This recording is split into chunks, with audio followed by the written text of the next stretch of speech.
அல்லேலூயா. சத்தமா ஒரு அடியிலே சொல்லுவோமா? இன்னொரு அடியிலே சொல்லிக்கலாமா?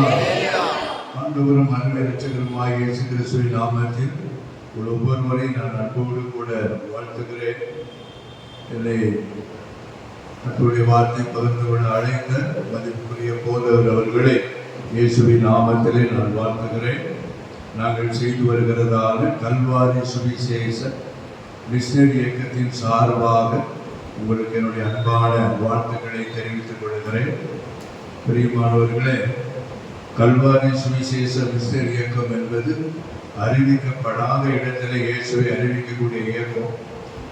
ஒடிசா மாநிலத்தில் 6 மாவட்டங்களில் 214 முழு நேர ஊழியர்களை கொண்டு 17 இன மக்களை நம்முடைய இயக்கமானது சந்தித்து வருகிறது. அதன் மூலமாக 268 ஆராதனைகள் ஆண்டவருடைய நாமத்துக்கு மகிமையாக உருவாக்கப்பட்டிருக்கிறது. பிரியமானவர்கள், ஒடிசா மாநிலத்தை குறித்து நீங்க நிறைய கேள்விப்பட்டிருக்கீங்க. ஏனென்றால் இப்பொழுது அமைந்திருக்கிற ஆட்சி மூலமாக மிகப்பெரிய ஒரு அச்சுறுத்தல், எதிர்ப்பு, நெருக்கடிகள், ஒரு பெரிய சவால். ஆனால் அதன் மத்தியில ஆண்டவர் வல்லமையாக கிரியை செய்து வருகிறார். ஆண்டவருடைய நாமத்துக்கு மகிமை உண்டாவதாக. வேதாமத்தில் நம்ம பார்த்திருக்கோம், ஆதி திருச்சபை நாட்களில பிரசங்கத்தை கேட்ட உடனே ஜனங்கள் கூட்டம் கூட்டமா மனம் திரும்பினார்கள் சொல்லி, அதே மாதிரி இப்படி பணித்தலங்கள்ல வசனத்தை பிரசங்கிக்கும் போது ஜனங்கள் அற்புத அடையாளங்களை பெற்றுக்கொள்வது, கட்டிகள் கரைவது, கட்டிகள்லாம் இருக்கிற இடத்துல இருந்து கட்டி உதிர்ந்து கீழே விழுவதை நான் பார்த்துட்டேன். இவ்வளவு பெரிய கட்டி உதிர்ந்து கீழே விழுந்து கிடக்குது. அதுல மந்திரம் பண்ண முடி உள்ள இருக்குது. ஆனா கட்டி இருந்த இடத்துல பாத்தீங்கன்னா ஸ்கின் இந்த மாதிரி. அதான் நம்ம ஆண்டவர். அந்த மாதிரி எவ்வளவு பெரிய பெரிய அற்புதங்கள், அடையாளங்கள் வழியாக ஆண்டவர் மக்களை ரட்சிக்கிறாரு. இன்னைக்கு ஒரு பக்கத்துல மத எதிர்ப்பாளர்கள் சுவிசேஷத்தை முடக்க போராடினாலும், ஆனால் தேவனுடைய வல்லமையை எந்த வல்லமையாலும் தடுத்து நிறுத்த முடியாது. ஆண்டவருடைய நாமத்துக்கு மகிமை உண்டாவதாக. கூட்டம் கூட்டமாக மக்கள் இயேசுவை ஏற்றுக்கொண்டு, சும்மா இயேசுகிட்ட வாங்கன்னு சொல்லி கூப்பிட்டாலும் அவங்க வரமாட்டாங்க. ஆண்டவருடைய வல்லமை அவர்களை தொழுவதினாலே பாவ உணர்வடையும். ஒவ்வொரு மீட்டிங்ல பார்த்தா 100 பேருக்கு அதிகமாக ஞானத்தால் எடுப்பாங்க. ஆண்டவருடைய நாமத்துக்கு மகிமை. அப்படி கூட்ட கூட்டமா மக்கள் கூடி வர, அப்படித்தான் இன்னைக்கு ஆலயங்கள் உருவாக்கப்பட்டு கொண்டிருக்கிறது. கிட்டத்தட்ட 20,000க்கும் அதிகமான மக்கள் ஞானத்தினாலும் இன்னைக்கு பெற்று சபையிலே ஆண்டவரை ஆவியோடு உண்மையோடு ஆராதிக்கிறாங்க. ஆதிவாசின்னு சொன்ன உடனே ஒருவேளை அரைதிவாணி என்ற நமக்கு ஒரு மனநிலை வரும். ஆனா இன்னைக்கு நாகரிகத்துல நம்மை விட ரொம்ப அதிகமா அவர்கள் வளர்ந்து வருகிறாங்க. காரணம், வலைதளத்தின் மூலமாக மக்கள் எல்லாத்தையுமே நிறைய கற்றுக்கொள்கிறார்கள். ஆண்டவருடைய நாமத்துக்கு மகிமை. வேக வேகமா அவர் மத்தியில நாகரிகத்தை பார்க்க முடிகிறது. இன்றைக்கு நம்முடைய ஊழியமானது சுவிசேஷ வேலையை செய்ய துவங்கின பின்பு கிராமங்களிலெல்லாம் இன்றைக்கு மின்சாரம் வந்திருக்குது, குடிநீர் தண்ணிகள் பண்ணியிருக்கிற, ரோடு வசதி வந்திருக்குது, பாலங்கள் உருவாயிருக்குது. இன்னைக்கு ஜோபன ஆண்டு நிறைய காரியங்களை செய்து கொண்டே இருக்கிறார். பட்டணத்திலும் கிராமங்களிலும் ஆண்டுடைய ஊழியத்தை செய்து வருகிறோம். ஆண்டுடைய நாமத்துக்கு மகிமை. உங்களுடைய ஜெபங்களின் பலனை அங்கே பணித்தளத்திலே பார்க்க முடிகிறது. தொடர்ந்து மிஷனரி பணிக்காக நீங்கள் ஜெபித்துக் கொள்ளுங்க. ஆண்டவருடைய நாமத்துக்கு மகிமை உண்டாவதாக. அடுத்தபடியா ஒவ்வொரு வாரமும் வெள்ளிக்கிழமை காலையில 7 மணிலிருந்து 7:30 வரைக்கும் நம்பிக்கை டிவியில இந்த நிகழ்ச்சியை நீங்க பார்க்கலாம். ஆண்டவர் சித்தமான அந்த புரோகிராமை பாருங்க. சுவிசேஷத்தை குறித்த பாரங்களை நீங்கள் அறிந்து கொள்வீர்கள். ஆண்டவருடைய நாமத்துக்கு மகிமை உண்டாவதாக. கிட்டத்தட்ட ஒரு 6 அல்லது 7 ஆண்டுகளுக்குள் நினைக்கிறேன் உங்க நான் ஒரு ஆலயத்துக்கு வந்திருந்தேன். கிட்டத்தட்ட 2 முறை வந்திருக்கிறேன். 2 முறை நான் வந்திருக்கிறேன். இடையில ஒரு பெரிய கேப், அதுக்கு இடையில கத்தர் என்னை கொண்டு வந்திருக்கிறேன். உங்க சபைக்காக நீங்க ஜெபம் பண்ணுங்க. செய்திக்கு முன்னால ஒரு 10 நிமிடம் உங்களுக்கு ஒரு சில ஆலோசனைகளை நான் உங்களுக்கு சொல்ல வேண்டும். ஆண்டவருடைய நாமத்துக்கு மகிமை உண்டாவதா. ஒரு ஆவிக்குரியவனை குறித்து ஆண்டவர் சொல்லக்கூடிய ஆலோசனை ஒரு தனி மனிதனுடைய வாழ்க்கையில் ஜெபம் என்பது ரொம்ப அவசியம். அனனியாவை முன்பாக சவுலை, பவுலாய் மாறிய சவுலை குறித்து ஆண்டவர் அடையாளம் காட்டும்போது அவன் இப்பொழுது ஜெபம் பண்ணுகிறான். ஒரு ஆவிக்குரியவனை குறித்த அடையாளம் என்ன? ஜெபம் பண்ணுவது. கிறிஸ்துவ பெயர் வைத்திருப்பதனால அல்ல, சிலுவை டாலர் போட்டிருக்கிறதுனால இல்லை, ஞானஸ்நானம் பெற்றதினாலும் அல்ல, கிறிஸ்துவ பெற்றோர் வயிற்றில் பிறந்ததினாலும் அல்ல, ஆலயத்துக்கு வந்து போவதினாலும் அல்ல. ஜெபம் பண்ணுகிறவன் தான் கிறிஸ்துவன். அப்போ ஒரு ஆவிக்குரியவனுடைய வாழ்க்கையில ஜெபம்னா எவ்வளவு நேரம் இருக்கலாம், எவ்வளவு நேரம் ஜெபிக்கலாம். 5 நிமிடம் 10 நிமிடத்துல ஜெபம் பண்ணிட்டு நின்றுட்டே ஜெபம் பண்ணிட்டு நீங்க நிறைய பேர் போவாங்க. ஏன்னா எங்களுக்கு நேரமே இல்லை என்று சொல்லுவாங்க. மிகுந்த வேதனைக்குரிய காரணம். ஆண்டவர் சொல்லுகிறார், நீங்கள் சோதனைக்கு உட்படாதபடிக்கு விழித்திருந்து ஜெபம் பண்ணுங்க. முதல்ல நம்முடைய வாழ்க்கையில நிறைய சோதனை வந்து பாருங்க. இழப்புகள் என்று வந்ததோ, வேதனையான காரியங்கள் என்று வந்ததோ, அதை நீங்க உற்று கவனித்து பாருங்க. அந்த நாள் ஜெபிக்காத ஒரு நாளாக இருக்கும். நம்ம ஆண்டுடைய பாதங்களை காத்திருக்க தவறும் போது பிசாசு தேவையற்ற இடத்துல காத்திருக்க கொண்டு போயிடும். ஆஸ்பத்திரி கொண்டு போய் காத்திருக்க, போலீஸ் ஸ்டேஷன் வாசல்ல காத்திருக்க வைப்பான், கோர்ட் வாசல்ல உங்களை கொண்டு போய் உட்கார வைப்பான். இன்னும் பாருங்க, கடன் வாங்குவதற்கு பல இடத்துல கொண்டு போய் உட்கார வைப்பான்.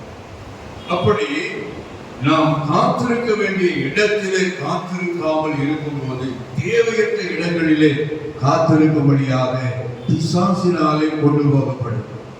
அதுதான் ஆண்டவர் சொல்றாரு, சோதனைக்கு உட்படாதபடிக்கு விழித்திருந்து ஜெபம் பண்ணுங்க. அப்ப ஜெபிக்கிற நேரத்துல குறைந்த நேரமே 1 மணி நேரம். ஆண்டவர் சொல்றாரு, 1 மணி நேரமாவது என்னோடு கூட விழித்திருக்க கூடாதா? 1 மணி நேரம் ஜெபம் பண்ண போதும் அப்படி சொல்ல. 1 மணி நேரமாவது என்றால் நம்முடைய ஆண்டவருடைய எதிர்பார்ப்பு 1 மணி நேரத்துக்கு மேல நாம ஜெபம் பண்ணணும். அப்படி ஆண்டவர் எதிர்பார்க்கிறார். ஆனா இன்னைக்கு நிறைய ஆவிக்குரியவருடைய வாழ்க்கையில நிறைய பார்க்கும்போது 1 மணி நேரம் எப்படி ஜெபம் பண்ணுவது, 1 மணி நேரம் எப்படி ஜெபிக்க முடியும், என்ன சொல்லி ஜெபிப்பது? உங்க ஃப்ரெண்டு லைன்ல வந்துட்டா எத்தனை அவர் நீங்க பேசுறீங்க பாருங்க. முந்தியெல்லாம் மொபைல் போன்ல பேசும்போது 1 hour ஆனா ஒரு கட்டா, இப்ப அப்படிலாம் இல்லாம திறந்து விட்டான். எவ்வளவு நேரம் ஆனாலும் நீங்க பேசுங்க அப்படின்னு. அப்புறம் நம்ம மணியை பார்ப்போம், 2 மணி நேரம் பேசியிருக்கிறோமா, 4 மணி நேரம் பேசியிருக்கிறோமா. நிறைய பேர் பேசி பேசி தூக்கத்தை கடித்தவர்கள் எல்லாம் உண்டு. அப்போ நமக்கு ரொம்ப நெருக்கமானவர்கள், அவர்களோடு நம்ம பேச துவங்கும் போது நேரம் தெரியாம பேசுறோம். அப்படின்னா என்ன அர்த்தம்? ஆண்டவரை நமக்கு ரியலா பிடிக்கணும்னு அர்த்தம். அவர் மேல ஒரு அன்பு இல்லை, அவர் மேல ஒரு பிடிக்கம் வரல. இன்னைக்கு மணிக்கணக்கா ஜெபித்தார்கள் பாருங்க. தானியேலை குறித்து நம்ம பார்க்கிறோம். ஜெபிக்க கூடாது என்று பத்திரத்துல கையெழுத்திட்ட பிறகு, முத்திரம் போடப்பட்ட பிறகும் அவன் போய் அதே மாதிரி ஜெபிக்கிறான். ஜன்னலை மூடி வச்சு கூட ஜெபிக்கிறான், ஜன்னலை திறந்து வைத்து ஜெபித்தான். அல்லேலூயா. ஏன் தலையை தான் எடுப்பீங்க, எடுத்துட்டு போங்க. தலை போனா கூட பரவாயில்ல, என்னால ஜெபம் பண்ணாம இருக்க முடியாது. கரங்களை தட்டி கட்டுற மாதிரி தலை போனா கூட பரவாயில்ல, என்னால ஜெபம் பண்ணாம இருக்க முடியாது. இப்படி ஆண்டவர் மேல ஒரு ரியலான ஒரு அன்பு, இந்த அன்பு தான் உங்களை பரலோகத்துக்கு கொண்டு போய் சேர்க்க முடியுமானவர். இஸ்ரவேல் ஜனங்கள் கானானுக்கு முன்பாக இருக்கும்போது அவர்களுடைய வாய்ப்பிறப்பை நீங்க கேளுங்க. கர்த்தர் நம்மேல் பிரியமாயிருந்தால் இந்த நல்ல தேசத்தை நமக்கு கொடுப்பார். கரங்களை தட்டி கர்த்தரை மகிமைப்படுத்துகிறார். நீங்க முதல்ல உங்க அன்பினால ஆண்டவரை கொஞ்சம் அப்படியே குறைச்சிருங்க. அதுக்கப்புறம் எல்லாமே கிடைக்கும். நீங்க கேட்டதும் கிடைக்கும், கேட்காததும் கிடைக்கும். நீங்க ஓடி ஓடி ஓடி பிரயாசப்பட்டு ஒண்ணுமே நடக்கல. ஆனால் நீங்கள் ஆண்டவரை உண்மையாக நேசித்து பாருங்க, அவர் கேட்டதை கொடுப்பாரு, கேளாததை கொடுப்பார். ஆண்டவரின் நாமத்துக்கு மகிமை. ஹல்லேலூயா. அப்படியானால் ஒரு ஆவிக்குரியவனுடைய வாழ்க்கையிலே தனி ஜபம் என்பது ரொம்ப முக்கியம். அது 1 மணி நேரமாவது இந்த வேதம் இருக்குது பாருங்களேன். இந்த வேதம் நிறைய பேருடைய வாழ்க்கையில பிரசா வீர் புத்தம் புதுசா ஏன்னா அதை வைப்போம், அதை அப்படியே இங்க சர்ச்சைக்கு எடுத்து வருவோம், திரும்ப அப்படியே கொண்டு போயிடுவோம். இப்பதான் நிறைய பேர் வேதத்தை கொண்டு வர்றது இல்லையா, ரொம்ப கையில மொபைல்லே நம்ம அல்லேலூயா. முன்னாடி எல்லாம் 5 ஆகமம் அப்படிங்கிற பஞ்சாங்கம் இருந்தது, அது தோல்ல எழுதப்பட்டது. அது சுமக்கணும்னா 2-3 பேர் சேர்ந்து சுமக்கணும். ஒரு பெரிய பீரோல் மாதிரி தான் தூக்கி தெரிஞ்சிருக்கிறார். அன்றைக்கு வேதாகமம் இருந்தாலே ஒரு பெரிய காரியம்.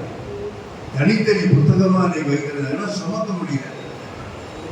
அந்த காலத்துல நாம இருந்தா எப்படி இருந்திருப்போம் யோசிச்சுக்கலாம். அந்த நாட்களை குறித்து தாவீது சொல்லுகிறார், உடைய வேதத்தின் மேல நான் எவ்வளவு பிரியமா இருக்கிறார், நான் முழுவதும் என் தியாகம். பிரியமானவர்களே, அப்போஸ்தலர் நடவடிக்கை புத்தகம் 8ஆம் அதிகாரத்தின் கடைசி பகுதியை நீங்க திறக்க வேண்டாம். அங்க பாருங்க, காந்தாகை என்பவருடைய மந்திரி எருசலேமிலே தொழுது கொண்ட வந்து ரதத்தில் உட்கார்ந்து கொண்டு ஏசாயா தீர்க்க தரிசன ஆகமத்தை படித்துக் கொண்டிருந்தான். அவன் வேதத்தை திறந்து படித்த உடனே பரலோகமே ஒரு மாறிய அவர் ரொம்ப துரிதப்பட்டார். நீ போய் அந்த ரதத்தோட போய் இணைந்து கொள். எனக்கு அது ஒன்றும் புரியல. வேற ஒண்ணு விசேஷமா செய்யலையே. வேதாகமத்தை திறந்தா ஏசாயா தீர்க்க தரிசன புத்தகத்தை படித்தான். பரலோகம் அப்படி குதிக்கணும், துள்ளணும், நடுங்கணும், படபடக்கணும். ஏன் என்ன நடந்தது? அங்கே ஒரு ஆழம் இருந்தது. என்ன தெரியுமா? அவன் தாகத்தோடு வேதத்தை திறந்தான். கரங்களை தட்டி கத்தரை பயன்படுத்தினான். வேதத்தை ரொம்ப தாகத்தோடு கூட திறந்தான். அதுதான் வேதாகமத்தை ரொம்ப இன்ட்ரெஸ்டிங்கா நம்ம திறந்து படிக்கணும். ரொம்ப இன்ட்ரெஸ்டிங்கா இன்னைக்கு என்ன காரியத்தை ஆண்டவர் என்னோட பேச போகிறார், அந்த மனநிலையோடு கூட நாம அனுதினமும் வேதத்தை படிக்கணும். பிரியமானவர்களே, நீ வேதத்தை மறந்தால் நான் உடனே உன் பிள்ளையும் மறப்பேன். வேதத்தை நேசிக்கிறவர்களுக்கு முதல்ல சமாதானம். அப்ப அந்த வேத வசனத்தை நம்ம அதிகமா தியானிக்கணும். பிரியமானவர்களே, இன்றைக்கு எந்த நாள்ல மொபைல் நம்ம கையில வந்ததோ அன்றைக்கு இந்த கடைசி கால பரிசுத்தவான்களுக்கு பரிசுத்தவான்களுக்கு மிகப்பெரிய சவால் சோதனை. ஏனென்றால் பிள்ளைகளை பிடிச்சி ஒரு ரூம்குள்ள போட்டு 10 நாள் தண்ணியில கூட கொடுங்க, ஜாலியா கூட இருக்கலாம். ஆனா மொபைல் கூட இருந்தா எத்தனை நாள் வேணாலும் இருப்பாரு. ஏன் கொஞ்சம் சிந்தித்து பாருங்க, எந்த அளவுக்கு அது நம்மை அடிமைப்படுத்தி வைக்கிறது.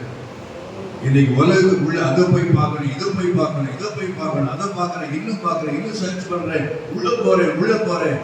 கடைசியில உள்ள போய் வெளியில வர முடியாது. கடந்த மாதம் வந்து நினைக்கிறேன், கும்பகோணத்துக்கு நான் மீட்டிங்காக போயிருக்கேன். அந்த திருச்சபையில நான் தங்கி இருக்கிற இடத்துக்கு ஒருவர் தன் குடும்பத்தை அழைத்து கொண்டு போதை இடத்துல அனுமதி வாங்கி ஜெபம் பண்ண வந்தார். இப்போ பாருங்க, அவருக்கு குழந்தை வந்து 10 வருஷம் கேப்ல அடுத்த ஒரு சின்ன குழந்தை. இந்த தம்பி பெரிய பையன், அவன் 8th ஸ்டாண்டர்ட் படிக்கிறான். அவனை குழந்தை நிறுத்தின சரியா ஸ்கூலுக்கு போக மாட்டேங்கிறான், எப்பவுமே மொபைல் யூஸ் பண்றான். அவன் மொபைல்ல 8th படிக்கிற பையன் எப்பவுமே புதுப்பிடிச்சு பார்க்கிறான். எங்களுக்கு ரொம்ப வேதனையா இருக்கு. கெட்ட நண்பர்களோட சுத்த ஆரம்பிக்கிறேன். மொபைல் எங்க கொண்டு போய் இருப்பார். கெட்ட நண்பர்கள், அவங்க கூட சுத்துறதுக்கு பணம் வேணும். ஒரு நாள் தன்னுடைய தங்கச்சி 3 வயது குழந்தைய தலைகீழா தூக்கியிருக்காங்க. ஒரு காலம் பிடிச்சி தூக்கிட்டு கத்திய உன்னை கையில் எடுத்துக்கிட்டான். பணத்தை வை தாயார் எடுத்த இல்ல கழுத்தை அறுத்து போடுறது. 2 பேரும் ஆவிக்குரிய சபைக்கு போறாங்க.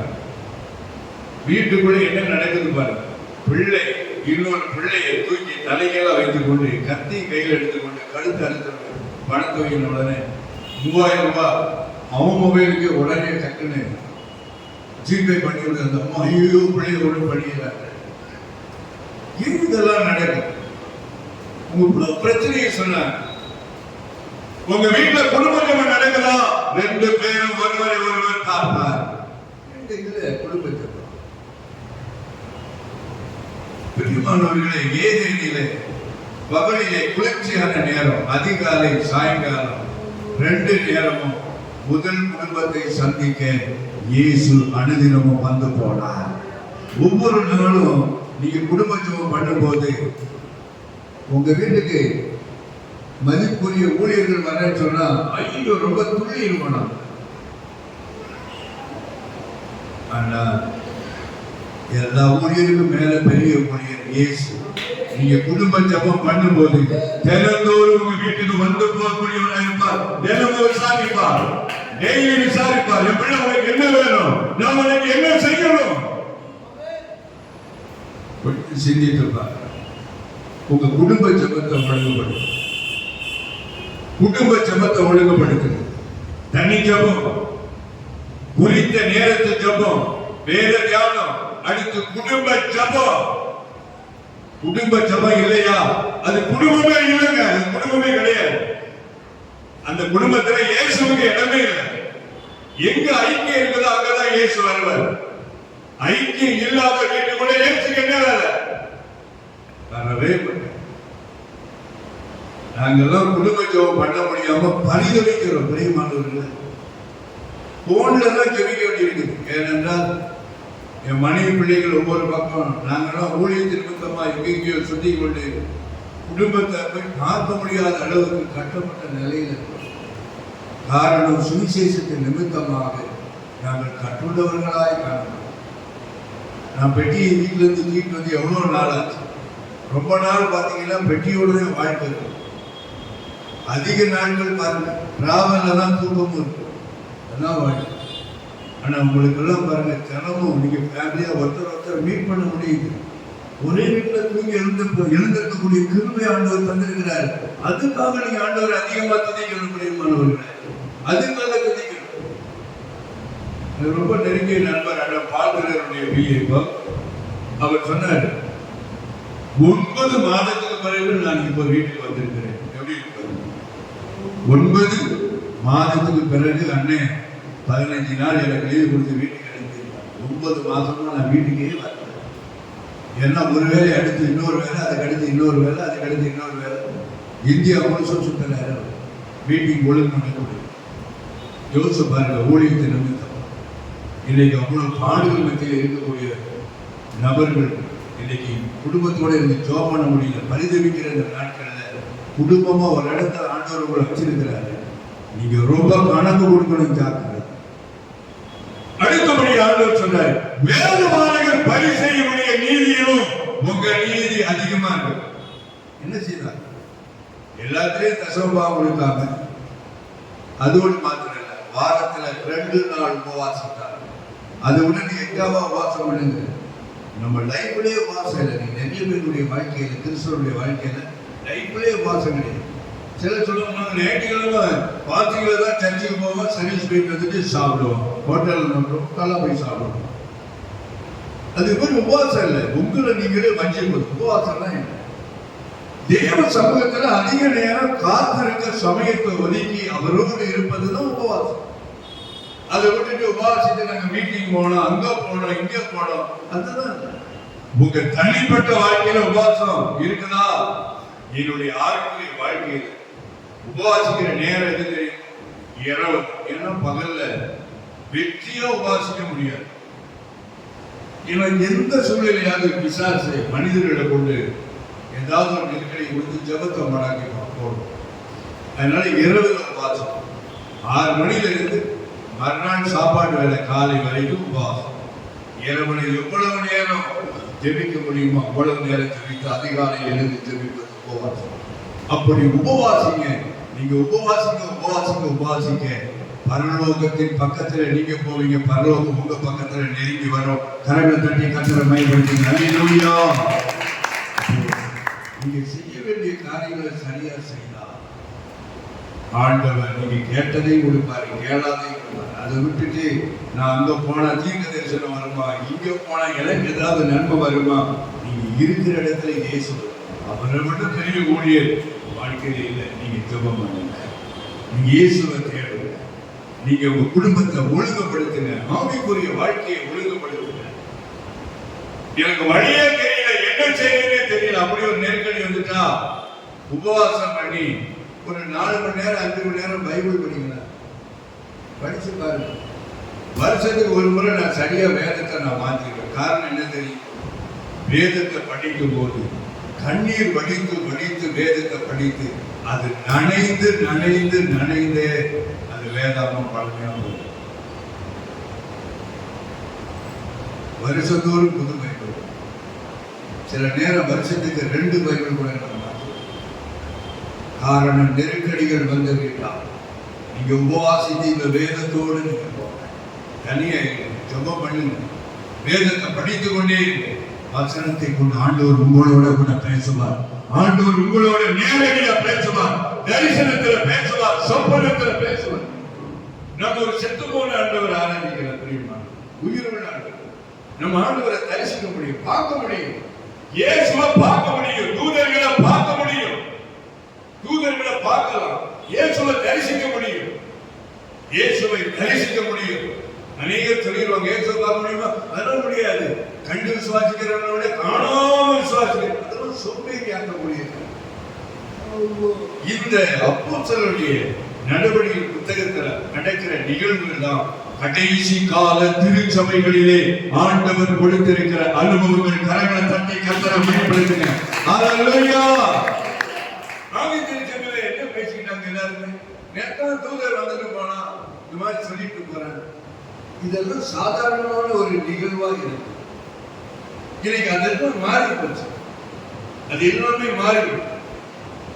ஆதி திருச்சபையில் அதுதான் நடந்தது. நான் இயேசுவை தரிசிக்க அப்படியா, நானும் முகாலத்தை தரிசிக்க, இதெல்லாம் சாதாரணமா இருந்தது. நம்ம ஆண்டவர் செத்து போனவர் அல்ல, உயிருள்ள. நான் 2 முறை தூதனை நான் தரிசித்திருக்கிறேன், பல முறை சொப்பனங்களை நான் பார்த்திருக்கிறேன். நான் ரட்சிக்கப்பட்ட நாளிலே இயேசுவை தரிசித்து ரட்சிக்கப்பட்டேன். தற்கொலைக்கு நேரம் கயிறை குங்கம் போட்டு அதுக்கு கீழே நின்று கொண்டிருந்த என்னை ஆண்டவர் சந்தித்தார். இயேசுவை பார்க்க முடியும், முடியுமா? இயேசுவை பார்க்க முடியும், தூதர்களை பார்க்க முடியும். நாம் ஆவிக்குரியவர்கள், சராசரி மனிதர்கள் அல்ல, அசாதாரணமானவர்கள். ஆவிக்குரிய கண்கள் திறக்கப்படுமா? ஆண்டவரை பார்க்க. ஆகவே ஆவிக்குரிய நிலையை கொஞ்சம் மாற்றுங்க, ஒழுங்குபடுத்துங்க. கர்த்தர் வாழ்க்கையில் பெரிய காரியங்களை செய்வார். கண்களை மூடி கர்த்தருடைய வார்த்தைக்காக ஜெபிக்கலாம். வலது கரத்தை உயர்த்தி இயேசுவை நோக்கி பார்த்து நம்ம ஜெபம் பண்ணுவோம்.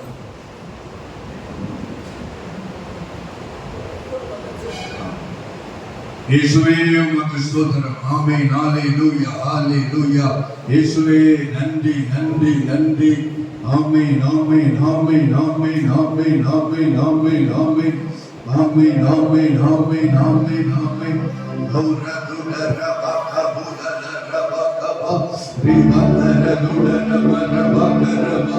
Hallelujah, hallelujah. இயேசு சொல்லுகிறார், நான் உன்னை காண்கிற தேவன் மகளே, நான் உன்னை காண்கிறேன், நான் உன்னை காண்கிறேன். பிரதர், இயேசு சொல்லுகிறார், நான் உன்னை காண்கிற தேவன்.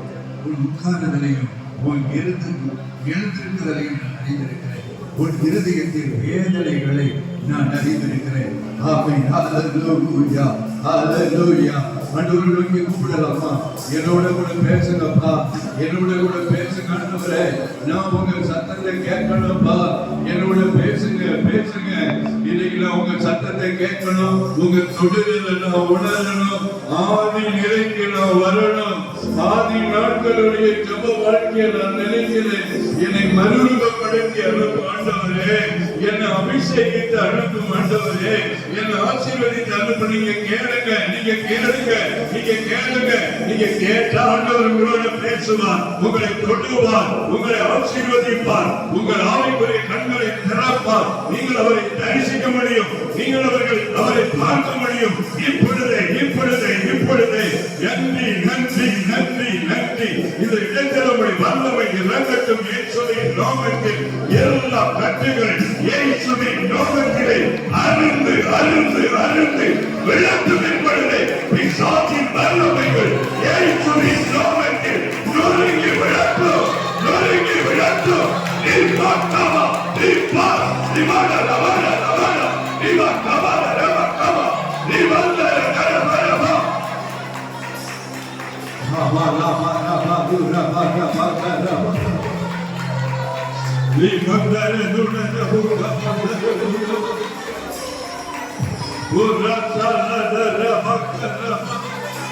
வசனத்தை அனுப்பி குணமாக்குகிறவர், வசனத்தை அனுப்பி விடுவிக்கிறவர், வசனத்தை அனுப்பி ஆறுதல் படுத்துகிறவர், வசனத்தை அனுப்பி ஆசீர்வதிக்கிறவர். ஒரு நாள் நன்றி விதைக்கிறவனுக்கு விதையை, புசிக்கிறவனுக்கு ஆகாரத்தை கொடுக்கிற என் ஆண்டவரே, இதோ வாயிலிட்ட என் வார்த்தையை அக்கினியாயும் ஜலத்தை விறகாய் மாற்றுவேன். அது அவர்களை பட்சிக்கும். இப்பொழுது பட்சிக்கட்டும், அக்கினி புறப்படட்டும், வல்லமை இறங்கட்டும். நீ ஒன்று வராதல்லவா? நீ எங்கள் மத்தியில் செய்ய நினைத்தது தடைபடாது, தடைபடவே தடைபடாது, தடைபடவே தடைபடாது. அடைகளை உண்டு பண்ணுகிற சாத்தானுடைய சகல பிரபலங்கள் இப்பொழுது அடைக்கப்படுவதும் ஆண்டவர் இந்த நேரத்தை பொருட்படுத்தி எங்களுக்கு ஆசீர்வாதமாக்கி தாக்கப்பா. இந்த நேரத்தை பொருட்படுங்க, ஒப்புக்கொடுக்கிறோம் இயேசுவின் நாமத்தில் பிதாவே. ஆமென், ஆமென், ஆமென்.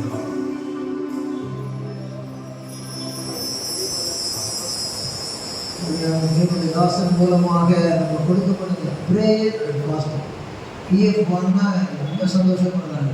இந்த பிஎஃப் ஒன் பிரேயரை பற்றி செய்து கொடுக்குறாங்க, ஃபாஸ்டிங்கை பற்றி இந்த குடும்பத்தில் குடும்ப ஜபத்தையும் உபவாச ஜபத்தையும் தனித்தும் குடும்பமாகவும் சபையாகவும் நடக்க தீர்மானித்து கொள்ளுங்கள். இன்றைக்கு ஒரு விசேஷத்தை செய்திருக்கிறதுனால 10 நிமிஷம் ஆகும்போது சந்தோஷமாக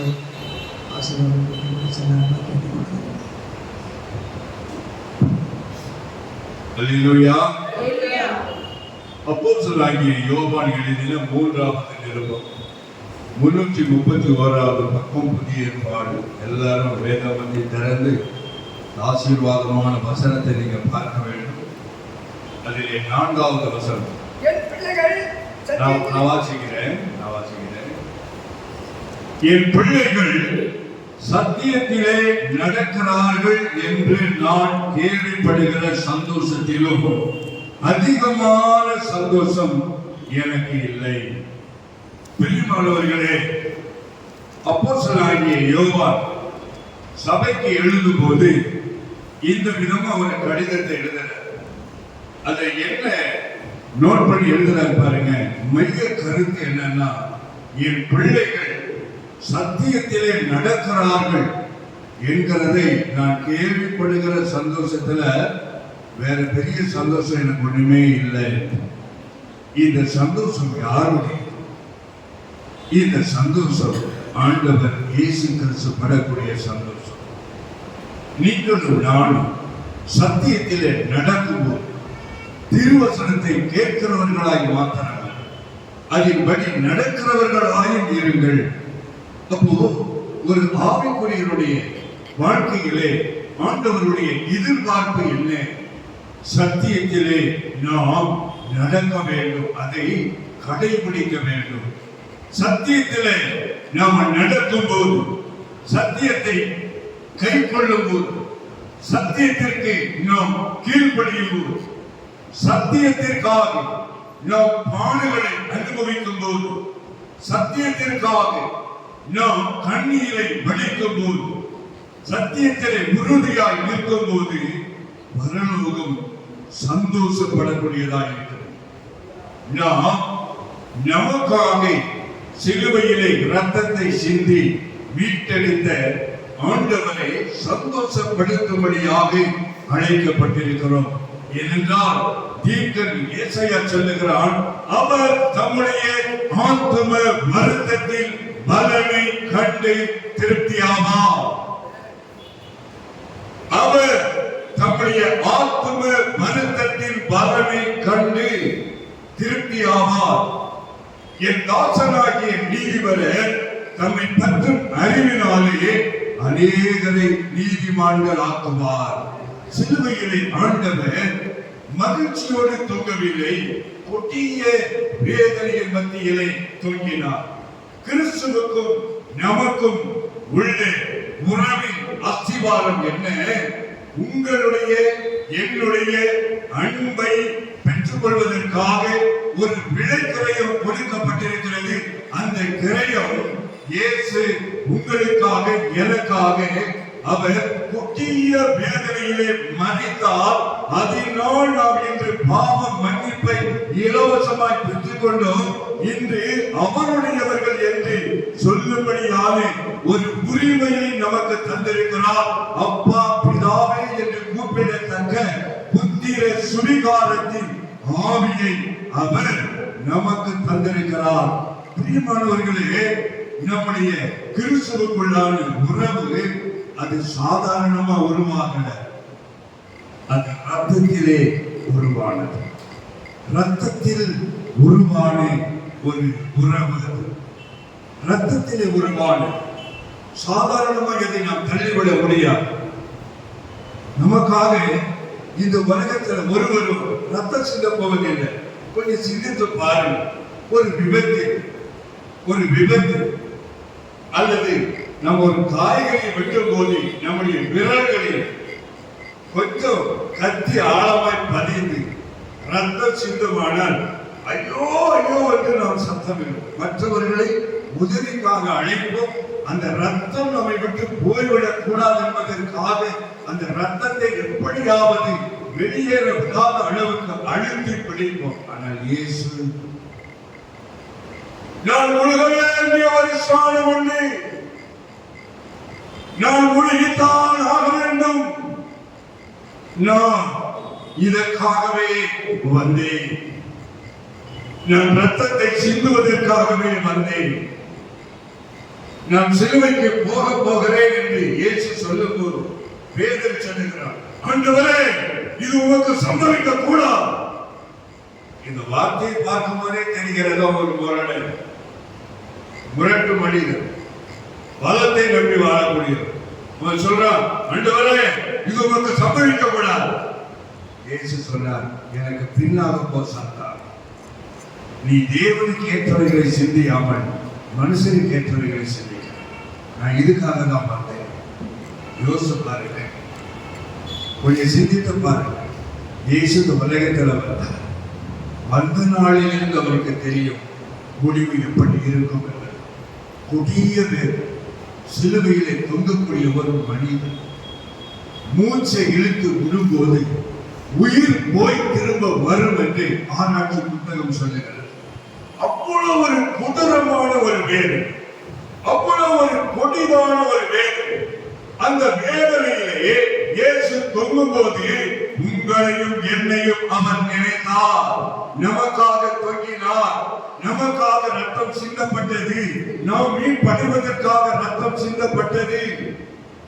ஒரு மனிதனுடைய பாவம், ஏதேனிலே ஒரு மனிதன் செய்த பாவம் முழு உலகத்தையும் ஆண்டு கொண்டது. எப்படி? ஆனால் ஏதேனிலே வஞ்சிக்கப்படும் போது அல்லது பாவம் செய்யும் போது நாமும் ஏதேனிலே இருந்தோம். எப்பொழுது? ஆதாமின் அறையிலே வித்தாக அவனுக்கு உள்ளே நாம் இருந்தோம். அவனுக்கு உள்ளே இருந்தோம், வித்தாக இருந்தோம். ஒருவனாலே முழு உலகமும் உண்டாகும். ஒரு மனிதனுடைய மீறுதலினாலே முழு உலகமும் பாவத்துக்குள்ளும் சாபத்துக்குள்ளும் தரித்திரத்துக்குள்ளும் தள்ளப்படுமானால் ஒரு மனிதனுடைய கீழ்ப்படுதலினாலே முழு உலகம் பரிசுத்தத்திற்குள்ளே ஐஸ்வர்யத்திற்குள்ளே கூட்டி சேர்க்கப்படும் என்பது தேவனுடைய நீதி. அதை விசுவாசித்து தான் நாம் மூழ்கி நாங்கள் பெற்றிருக்கிறோம். அவரோடு கூட மறித்து அடக்கம் பண்ணப்பட்டு உயிர் தருவதற்கு அடையாளமான ஞானத்தினாலும் நாம் உயிர் தருதலின் வாழ்க்கை வாழும்படியாக அவரோடு கூட இணைக்கப்பட்டிருக்கிறோம். கரங்களை தட்டி கர்த்தரை மகிமைப்படுத்தலாம். நாம் சத்தியத்திலே நடக்க வேண்டும். யோக பக்தர்களுடைய வாழ்க்கையை பாருங்கள். யோக பக்தர்களுடைய வாழ்க்கையை பார்க்கும்போது தேவ பக்தர்கள் தேவ சந்நிதியிலே வந்து நின்றார். சாத்தானும் அவர்கள் நடுவிலே வந்து நின்றார். இது பரலோகத்தில் நடந்த ஒரு நிகழ்வு அல்ல. தள்ளப்பட்ட தூதனுக்கு சாத்தானுக்கு இனி பரலோகத்தில் இடமே இல்லை. அவன் ஒரு நாளும் பரலோகத்தை காணப்போவதே இல்லை. பின்னே அவன் எங்கே தேவனை சந்தித்தான்? அவன் தேவனை சந்திக்கவில்லை. தேவனுடைய சாயலாயிருக்கிற இயேசுவை அவன் சந்திக்கிறான். இயேசு கடைசியா வந்தவர் அல்ல. வேதாகமத்தில் வேண்டுமானால் கடைசியாக வந்திருக்கலாம். அவர் உலகம் உண்டாகும் முன்னே அவர் இருக்கிறார். ஆதி நாட்களில் இருந்து அவர் பூமிக்கு போக்கும் வரத்துமாய் இருந்தார். அவர் பழைய ஏற்பாட்டு காலத்திலே அவர் வந்த போது வேதாகம் சொல்லுகிறது தூதனானவர். ஆங்கில வேதாகமத்திலே the angel of the Lord, தூதனாய் மாறினவர். அவர் தூதன் அல்ல, தூதனாக வந்தவர். புதிய ஏற்பாட்டிலே அவன் பிடித்து இயேசு ஒரு பேர் வருங்க என்று பெயர் வைக்கப்பட்டது. பிரியமானவர்களே, தேவனுக்கும் மனிதனுக்கும் நடுவாக ஒருவர் இருந்தார், அவர் இயேசு. தேவபுத்திரர்கள் தேவ சந்நிதியிலே வந்து நின்றார்கள். எங்கே தேவபுத்திரர்கள்? எவர்கள் தேவனுடைய ஆவியினாலே நடத்தப்படுகிறார்களோ அவர்கள் தேவனுடைய புத்திரர் எண்ணப்படுவார்கள்.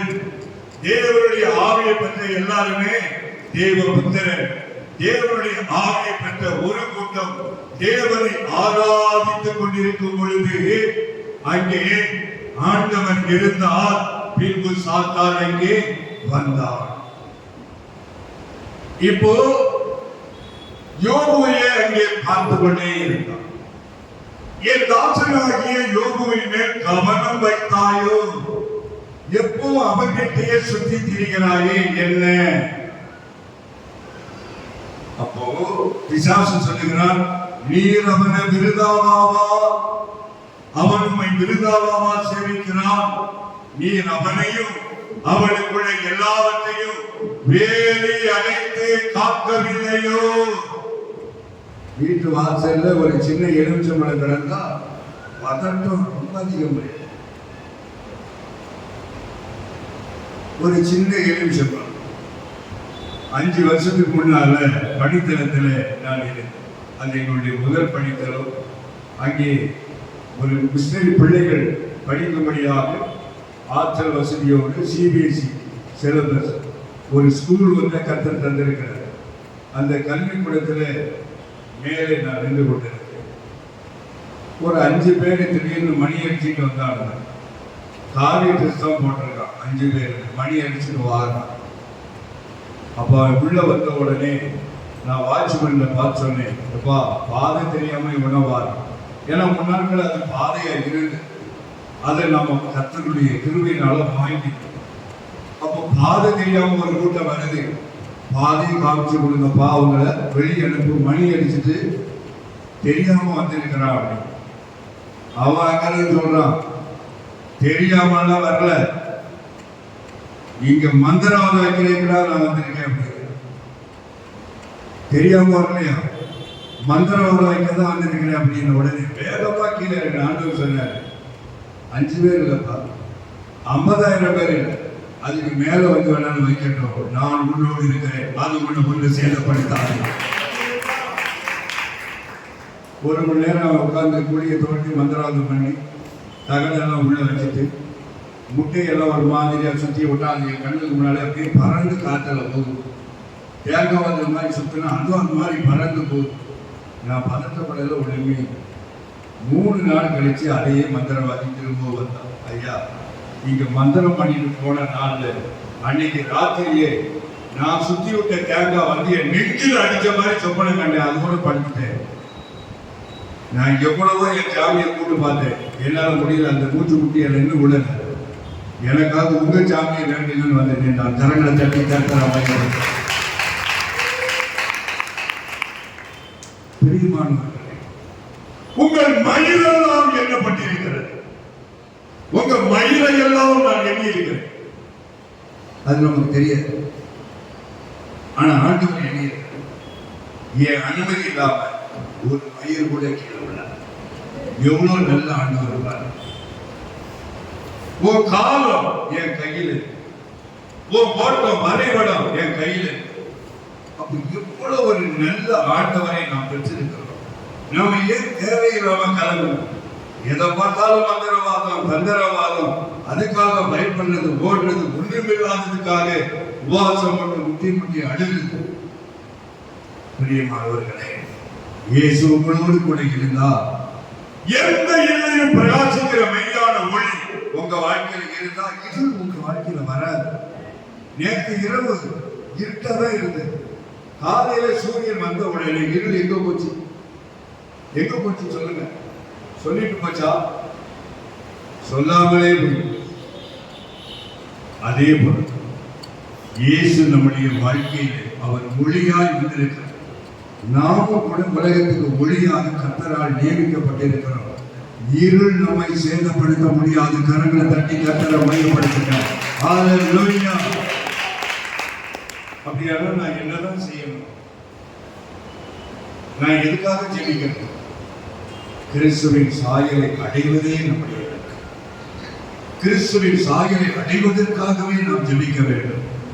இந்த உலகத்தின் காரியத்திற்காக ஜெபித்து உங்க நேரத்தை வீணாக்காதீங்க. நீங்க ஒரு தடவை சொன்னா கூட அது நல்லாவே ஆண்டவருக்கு புரியும். ஆண்டவர் சொல்றாரு, அதினதின் காலத்துல அதினதின் காரியத்தை நான் ரொம்ப நேர்த்தியா செய்வேன் அப்படின்னா பர்ஃபெக்டா நான் செய்வேன். நீ சும்மா அதுக்காக போட்டு என்ன செய்யாத, அழுது உருளாத, புரளாத. நீ என்னுடைய சாயலை அணிந்து கொள்ள அதுக்காக ஜெபம் பண்ணு. கரங்களை தட்டி கர்த்தரை வெளிப்படுத்துவோம். அல்லேலூயா. நாம அதை விட்டுட்டு மீதி எல்லாத்துக்கும் ஜெபம் பண்ணணும். ஜெபிக்க வேண்டிய காரியத்தை விட்டுட்டு மீதி எல்லாத்துக்காக ஜெபிப்போம். அது இதுன்னு சொல்லி ஒரு பெரிய பட்டியலே போட்டு ஆண்டவர் நம்முடைய ஜெபம்லாம் எப்பவுமே தா குடு குடு குடு. இதை தவிர வேற ஜெபமே கிடையாது. இதுதான் ஆதி திருச்சபையின் துவக்கத்தை பாருங்க. அவங்க எதற்காக ஜெபித்தார்? சுவிசேஷம் தீவிரப்படும்படியாக ஜெபித்தார். ஊழியர்கள் கர்த்தரால் காக்கப்படும்படியாக ஜெபித்தார். இயேசுவின் நாமம் வானத்தின் கீழே மகிமைப்படும்படியாக ஜெபித்தார். அப்படி அவர்கள் ஜெபித்த ஜெபத்தினாலதான் இன்னைக்கு உலகத்துல ஏராளமான நாடுகள் கிறிஸ்தவ நாடுகள் தான் இருக்கு. இந்து நாடுன்னா ஒரே ஒரு நாடுதான், அது நம்ம நாடு மட்டும். நம்ம பிரதமர் முயற்சி எடுக்கிறார். பல இடங்கள்ல போய் எப்படியாவது இந்து நாடா மாத்திரணும் அப்படின்னு சொல்லி என்ன செய்யறாரு. அவர் ஒரு பெரிய பொறுத்தனையோட அவர் பிரயாசப்பட்டு கொண்டிருக்கிறார். ஆனால் ஆதி திருச்சபை நாட்களிலே அவர்கள் முழங்காலை ஊன்றி அவர்கள் ஜெபித்த ஜெபம் உலகம் முழுவதையும் சுவிசேஷமயமாக்கிட்டு இன்றைக்கு எல்லோரும் இயேசுவை அறிந்து கொள்ளத்தக்க விதமாக அந்த சுவிசேஷம் காட்டுத்தீய அப்படி போலவே நாம் எதுக்காக செல்கிறோம்? ஆண்டவர் சொல்ற சிலுவையை சுமந்து கொண்டு இயேசு போகும்போது நல்லா கவனித்து பாருங்க. சிலுவையை சுமந்து கொண்டு இயேசு பாருங்க. இயேசுவை ரொம்ப அதிகமாக நேசிக்கக்கூடிய எருசலேமின் குமாரத்திகள், அங்கிருந்த அவரை நேசிக்கக்கூடிய சகோதரிமார் அழுதார். ஐயோ, இயேசு அந்த சூழ்நிலையிலும் திரும்பி பார்த்து அவர்களை பார்த்து சொன்னார், நீங்கள் எனக்காக அழ வேண்டாம், உங்களுக்காக உங்க பிள்ளைகளுக்காக அழுங்கள் சொல்லி ஒரு தீர்க்க தரிசனத்தை சொன்னார். இன்னைக்கு பிள்ளைகளாலே பெற்றோர்கள் படக்கூடிய வேதனை என்பது அது சாதாரணமான காரியம். இது எல்லா குடும்பங்களையும் பாருங்க. பிள்ளைகள் கொடுக்கிற அடி கொஞ்சம் கண்ணிய மணியன் பிள்ளைகளை வளர்த்துட்டு அதுங்க கொடுக்கிற உதைகளை பார்த்தா கொஞ்சம். இதை முன்னமே ஏற்று சொல்லிவிட்டார். நீங்க எனக்காக அழ வேண்டாம், உங்களுக்காக அழுங்க. ஏனென்றால் நீங்கள் இப்பொழுது என்னை நேசிப்பது போல எருசலேமின் குமாரத்திகளே எல்லா நாளும் என்னை நேசிப்பது இல்லை. என்னை எந்த அளவுக்கு நேசிக்கிறீர்களோ அதை விட பல மடங்கு அதிகமா எனக்கு வேதனை கொடுப்பீங்க. கொடுக்கணுமா? பிரியமானவர்களே, இயேசு சவுலை சந்தித்த போது அவனிடத்தில் ஒரு காரியத்தை சொன்னார். நீ துன்பப்படுத்துகிற இயேசு நானே. நீ துன்பப்படுத்துகிற இயேசு, வேதனைப்படுத்துகிற இயேசு சொல்ற. நீ துன்பப்படுத்துகிற இயேசு. இயேசுக்கு நம்ம கொடுக்கிற அடி வந்த பஞ்சம் நம்முடைய கெட்ட நடக்கையால் அவரை எவ்வளவாய் வேதனைப்படுத்துகிறோம் பாருங்கள். பிரியமானவர்களே, நம்முடைய கீழ்ப்படியாமை நிமித்தமாக நம்முடைய பிள்ளைகள் நமக்கு கீழ்ப்படியாதவர்களாய் இன்றைக்கு எழுப்பிக் கொண்டிருக்கிறார்கள். நம்முடைய வீட்டுக்குள்ளே ஒரு பெரிய பூதாகாரம் வெடிக்கிறது. பிள்ளைகள் நிமித்தமாக கண்ணீர், பிள்ளைகள் நிமித்தமாக வேதனை, பிள்ளைகள் நிமித்தமாக உபத்திரவம். ஏன்? பிள்ளையே இல்லாமல் இருந்திருக்கலாமே, பிள்ளைகள் இல்லாமல் இருந்திருந்தால் நம்ம பாக்கியவதியா இருந்திருப்போமே என்று சிந்திக்கக்கூடிய அளவுக்கு இன்றைக்கு விசுவாச குடும்பங்களுக்குள்ளே, ஊழியர்கள் குடும்பங்களுக்குள்ளே பிசாசு நுழைந்து அவர்கள் பிள்ளைகளாலே அவர்களை வேதனைப்படுத்திக் கொண்டிருப்பதை இன்னைக்கு வெளியரங்கமா நம்ம பார்க்கிறோம். முன்பே ஆண்டவர் அதை தீர்க்க தரிசனமாக வைத்தார். நம்முடைய ஆண்டவர் எப்படி அவர் இரக்கமும் மன உருக்கமும் நிறைந்தவர். 1000 தலைமுறைக்கு இறக்குவேன் என்று சொன்னார்.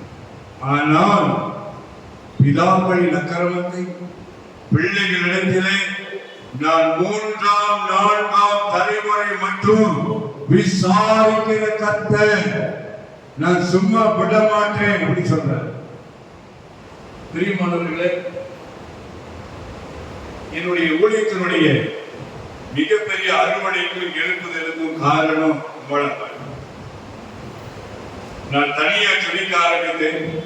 பிற்பாடு ஒரு சின்ன குழுவாக ஜெபிக்க ஆரம்பித்தேன்.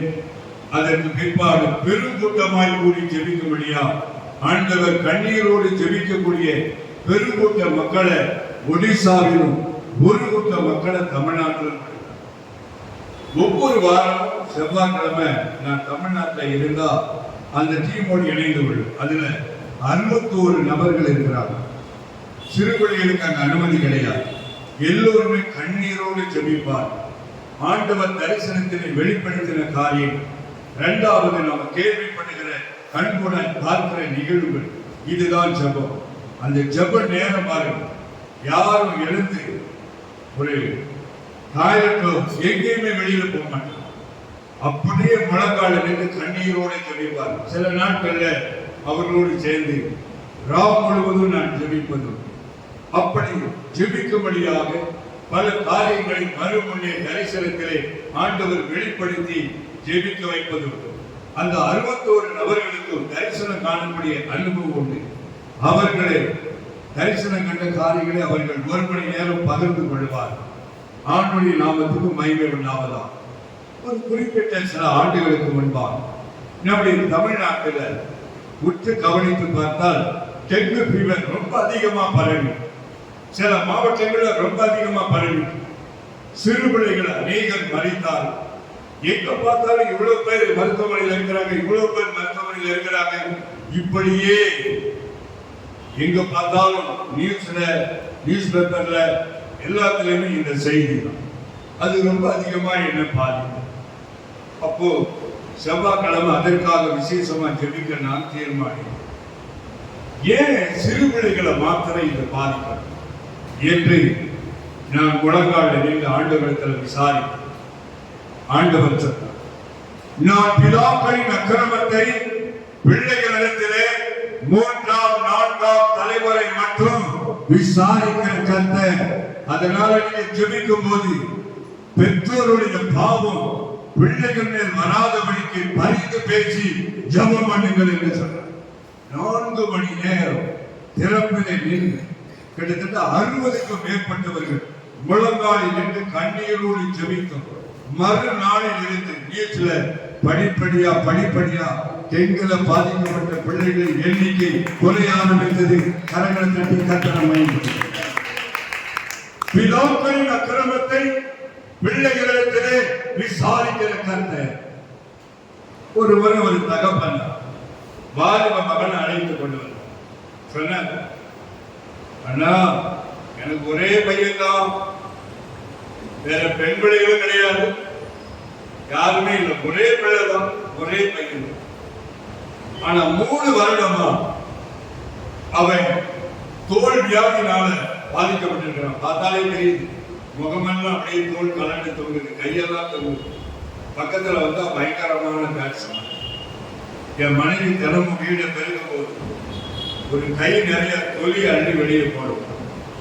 எவ்வளவோ லட்சங்கள் செலவு செய்து எங்கெங்கெல்லாமோ பார்த்தாச்சு, கொஞ்சம் கூட சுகமே. ஏதோ பில்லி சூனியை இருக்கிற மாதிரி எனக்கு தெரியும். அதனாலதான் உங்ககிட்ட ஜெபம் வந்தேன்னு சொன்னேன். கண்களை மூடின உடனே ஆண்டவர் என்னோட கூட பேச. பில்லி சூனியும் கிடையாது, மந்திரவாதமும் கிடையாது. இவன் தகாத பாவத்திலே இருக்கிறான். இவன் மனைவிக்கு துரோகம் பண்ணி தகாத பாவம் செய்து என்னை வேதனைப்படுத்துகிறான். அவனுடைய பாவத்தினாலே அவருடைய பிள்ளையின் மீது என்னுடைய சாபம் வந்திருக்கிறது. இது என்னுடைய கோபம் என்று ஆண்டவர் சொன்னார். ஜெபத்தை முடித்த உடனே அவரை மட்டும் உள்ள கூட்டிட்டு போய் சொன்னேன். 3 வருஷமா ஆயிடுச்சுல. ஆமா, 4 வருஷமா ஒரு தீவன நீங்க இருக்கீங்கல்ல. அப்படியே திரைதான் சட்டன கண்ணீர் விட்டாள். முழங்காலை மூடிங்க. இந்த பாவம் என்னை மேற்கொள்ளாத படிக்கிறதுக்காக சொன்னீங்க என்று சொன்னார். ஜெபித்தார். பாவத்தை விட்டுவிட தீர்மானித்தார். என்ன ஆச்சரியம் பாருங்க. 3 மாதம் கழித்து அதே மகனை அழைத்துக் கொண்டு கையில காணிக்கை எடுத்துக் கொண்டு வந்தார். அவன் அவ்வளவு அழகா கலரா பார்க்க அவ்வளவு அருமையா இருக்கிறான். அந்த வியாதி அவன் சரீரத்தில் இல்ல. கர்த்தர் அந்த சரீரத்தில் தொட்டார். ஆண்டவருடைய நாமத்துக்கு மகிமை. பிதாக்களின் அக்கிரமத்தின் பிள்ளைகளிடத்திலே 3ஆம் 4ஆம் தலைமுறை மட்டும் விசாரிக்கிறோம். இரவுகளா பிள்ளைகளுக்காக உழைக்கிறோம். எதற்காக? என் பிள்ளைகள் எப்படியாவது சமுதாயத்தில் உயர வைக்கணும், மேல வைக்கணும், அவங்க ரொம்ப நல்லா இருக்கணும். ஆனால் நீ பாவம் செய்யும் பொழுது உன் உழைப்பு எங்கே போகிறது? உன் பிரயாசம் உன் பிள்ளைகளை போஷிக்குமோ? இல்ல, உன் பாவத்தை உன் பிள்ளைகள் பிள்ளைகளின் பிள்ளைகள் சுமப்பார்கள். காக்கிறது. பிதாக்களின் அக்கிரமத்தை பிள்ளைகளிடத்தில் விசாரிக்கிறார். பவுல் சபைக்கு எழுதும்போது நாம் பரம்போடு வரணுமா இல்ல அன்போடு சாந்தத்தோடு வரணும்? நான் எப்படி வர வேண்டும்? நான் ஆவியிலே உங்களோடு கூட இருந்து உங்களுடைய ஆவிக்குரிய ஒழுங்கை நான் பார்த்து கொண்டே இருக்கிறேன். பவுல் சொல்லுகிறார், நம்முடைய ஆண்டவர் எப்படிப்பட்டவர் பார். தாயின் மார்பையுடைய ஆண்டவர், சர்வ வல்லமையுள்ள தேவன், தாயின் மார்பையுடையவர். ஆனால் பட்சிக்கிற அக்கினி, அவன் பட்சிக்கிறவன். பாவம் சபைக்குள்ள வரும்போது அவன் அக்கினியாய் இறங்கி வருகிறான். இஸ்ரவேல் சபைக்குள்ளே அவர்கள் சித்தீவிலே விபச்சாரம் செய்த போது கர்த்தருடைய கோபம் மூண்டது. அந்த வாதையினாலே 24,000 பேர் செத்து மடிந்தார்கள். 24,000 பேர். அவர்கள் எகிப்திலே இருந்த நாளில் அந்த கோசே நாடு முழுவதும் அந்த வாதைகளால் பாதிக்கப்படல. தலைச்சல்பட்டைகள் அவங்க வீட்டில சாகல. செங்கடல் அவர்களுக்காக திறந்தது. வானம் மன்னாவை பொழிந்தது. வழியெல்லாம் அற்புதங்களை கண்டார்கள். கற்பாறை தண்ணீரை தந்தது. வழிநடக அற்புதங்கள், அடையாளங்கள். சத்துருக்களை மேற்கொண்டார்கள். ஜெயத்தை கண்டார்கள். ஆனால் பாவம் செய்த போது கர்த்தருடைய முகநாடி மாறிட்டு அவருடைய முகநாடி வேறுபட்டது. அவர் பட்சிக்கிற அக்கினியாக இறங்கினார். எந்த ஜனத்தை நேசித்தாரோ, எந்த ஜனத்திற்காய் மனதுருகினாரோ, எந்த ஜனத்திற்காய் பரிதவித்தாரோ, ஆலோட்டியின் நிமித்தமாக என் ஜனங்கள் இடுகிற கூக்குரலை நான் கேட்டேன், கண்ணீரை கண்டேன். மோசே வா, நான் உன்னை அனுப்பட்டும். அனுப்பினார், ரட்சித்தார், அங்கிருந்து விடுவித்தார். வழியிலே 24,000 பேர் செத்து மடிய காரணம் என்ன? கொஞ்சம் யோசித்து பாருங்கள். இஸ்ரவேல் சேனை கானானை நோக்கி நடந்து போகும்போது வழியிலே இறுதியாக மோவாப் தேசத்தை அவர்கள் கடந்து போகணும். அந்த மோவாபின் அருகிலே வந்த போது பாலாக் தந்திரம் பண்ணி பிலேயாமை கூலி குறித்து தேவ ஜனங்களை சபைக்கு அவர் அவருக்கு ஆலோசனை சொல்ல அவனும் போராடி கடைசி வரைக்கும் தேவன் அவன் வாயினாலே தமது ஜனத்தை சபிக்கவே. ஆனாலும் பண ஆசை பிழையாமை விடலையே. இன்னைக்கு நிறைய பிழையாமல் உள்ள சபைக்குள்ளே பண ஆசை பிழையாமை விடல. பலிபீடத்திலே வார்த்தையினாலே பிதற்றுவது, ஆண்டவருக்கு பிரியவனாக பேசுவது, பண ஆசையினாலே மாய்மாலும் பண்ணுவது, தேவன் நியாயத்திலே நிறுத்தக்கூடியவராக இருக்கிறார். ஜாக்கிரதை. பிழையம் ராஜாவுடைய வெகுமதியினால் அவன் ஈர்க்கப்பட்டான். கடைசியா தேவ ஜனங்கள் தோல்வி அடைவதற்கு பாலாக்குடைய காதல ஒரு ஆலோசனை சொன்னார். தேவ ஜனங்கள் பரிசுத்தமாய் வாழ்கிற வரை, நீதியாய் நடக்கிற வரை, சத்தியத்தை கைக்கொள்ளுகிற வரை யாருமே நெருங்க முடியாது. ஆனா தேவ ஜனங்களை அழிக்க ஒரே ஒரு அவர்களுக்குள்ளே பாவத்தை அனுமதித்து விட்டார். அவங்க பாவம் செய்தால் அவர்களை ரட்சித்த ஆண்டவரை அவர்களை பட்சித்து கொண்டு போடுவார் என்று காதல ஆலோசனை சொன்னார். மீதியால் இருந்த அழகான செடிகள் இஸ்ரவேல் பாளையத்துக்குள்ளே அனுப்பப்பட்டார்கள். 24,000 பேர் செத்து மடிந்தார்களே, அத்தனை 1000 பேரும் அவர்கள் பாவத்துக்கு தங்களை ஒப்பு கொடுத்தவர்கள். அதனால் கர்த்தருடைய கோபம் உண்டது. எந்த ஜனத்திற்காய் வைராக்கியம் பாராட்டினாரோ, எந்த ஜனத்தை இரவும் பகலும் அவர் வழிநடத்தி கொண்டு வந்தாரோ, எந்த ஜனத்திற்கு வானத்தை திறந்தாரோ, எந்த ஜனத்தை இருதயத்தில் இரவு பகலாய் சுமந்தாரோ, கதறினாரோ, துடித்தாரோ, அதே ஜனங்களை 24,000 பேரை பட்டயத்தினாலே வெட்டி வனாந்தரத்திலே போட்டார். சாத்தானுடைய மாய தந்திரம் அல்ல. உங்களை நேசிக்கக்கூடிய ஆண்டவரை உங்களுக்கு விரோதமாய் திருப்பும்படிக்கு சாத்தான் அவரை எரிச்சலை உண்டாக்குற பாவத்தை உங்க வாழ்க்கையில கொண்டு வருவான். விபச்சாரம், வேசித்தனம், விக்கிரகாராதனை. விக்கிரகாராதனைக்கு நான் போனதிலேயே பொருளாசை இருக்கிறதோ சொந்தக்காக உன் மாற்றம், உன் ரத்தம் போராடுகிறாயே, அந்த பூமிக்காக ஆட்சிக்காக போராடுகிறாயே. பொருளாசை, விக்கிரகம். ஐயா, நான் என்ன செய்யட்டும்? அது எனக்கு நியாயமா சேரக்கூடியதான? 1 மைல் தூரம் போக பலவந்த பண்ணினான், 7 மைல் தூரம் ஓடி வஸ்திரத்தை எடுத்துக்கொண்டா, மேலங்கியை சேர்த்து எல்லாத்தையும் நான் உனக்கு திரும்ப கொடுப்பேன். கர்த்தர் சொல்றாரு. கரங்களை தட்டி கர்த்தரை பிரியமானவர்களே, பாவிகள் மேல் நாள்தோறும் சினங்கொள்ளுகிறது. காரணம், ஒரு மனிதன் பாவம் செய்யும். எப்படி தேவ புத்திரர்கள் யோபுடைய ஜெப நண்பர்கள் கூடி ஆராதிக்கும் போது அங்கே ஆண்டவரை இறங்கி வந்தார், சாத்தானுவார். அங்கே என்ன நடக்கும்? யோபை குறித்து ஆண்டவர் சொன்னார், நீதிமான். அதே சபைக்குள்ளதான் சாத்தான் வந்து சொல்லுவான், இவன் பாவி, இவன் பாவி, இவனை தண்டிக்கணும், நீ நீதிபதி. இங்கதான் அது நடக்குது. சபைக்குள்ள நீங்க வரும்போது சாத்தானும் வருகிறார், ஆண்டவரும் வருகிறார்.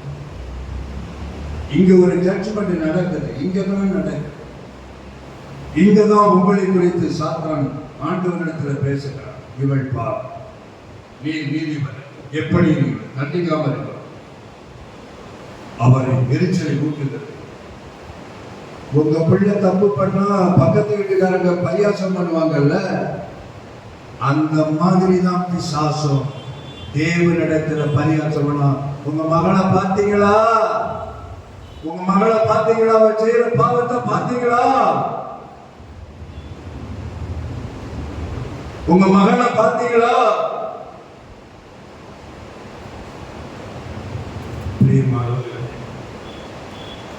தாவீது பக்தன் சொல்லுகிறார், உன்னுடைய கண்களுக்கு மறைவாக நான் எங்கே ஓடுவேன், பாதாளத்தில் படுக்கை போட்டாலும் அங்கேயும் நீர் இருக்கிறேன். அவர் இல்லாத இடம் இந்த உலகத்தில் எங்கேயுமே இல்லை. மிகப்பெரிய கேமரா. ஆண்டவருடைய 7 கண்கள் பூமி எங்கும் உலாவக்கூடிய கண்கள். அவருடைய கண்களுக்கு மறைவாக எதையும் செய்ய முடியாது. இன்னைக்கு ரகசியமா செய்யக்கூடிய பாவம் ஒரு நாள் திரையில ஓடும். நியாயத்தீர்ப்பு நாளிலே பூமியின் சகல கோத்திரத்தாரும் உங்கள் ரகசிய பாவத்தை அவங்க ஸ்கிரீன்ல பார்ப்பாங்க. யாரும் பார்க்கல, யாரும் பார்க்கல. 2 சத்தம் வருது, ஒரு சத்தம் சொல்லுகிறது. சாத்தான் சொல்றான், நான் பார்த்து விட்டேன். ஆண்டவர் சொல்றாரு, நானும் பார்த்து விட்டேன். சிந்தித்து பாரு. இறக்கமுள்ள கண்கொள்ளுது 1000 தலைமுறைக்கு இறங்குகிறது. அப்படியே இறக்கம், அவருடைய கிருபை, அவருடைய அன்பு அளவிட முடியாது. ஆனால் ஏன் நம்முடைய வாழ்க்கையிலே காரணமில்லாத காயங்கள், ஏன் கண்ணீர், ஏன் வேதனை, ஏன் உபத்திரம்? நாம சத்தியத்தில் நடக்கிற, வெளிச்சத்தில் நாம நிற்கிற, ஆண்டவருக்கு பிரியமானதை நாம செய்ய, அவருக்கு பிரியமில்லாததை செய்வதினால் இன்றைக்கு இழப்பு, வேதனை, கண்ணீர், அதனூடாய் நம்முடைய வாழ்க்கை கடந்து போக நம்முடைய ஆண்டவர் கஞ்சாடையை விட்டு விடுகிறவர் அல்ல. ஒருவேளை நீங்க வேண்டுமானா உங்க பிள்ளைகளை கஞ்சாடைய விடலாம், ஆனா ஆண்டவர் விட மாட்டார். தாவினுடைய வாழ்க்கையை பாருங்க. அவனோடு கூட இருந்த அவருடைய சகோதரர் ஊழிய, அவருடைய குடும்பத்தை அவன் தான் பாதுகாக்கக்கூடிய பொறுப்பில்.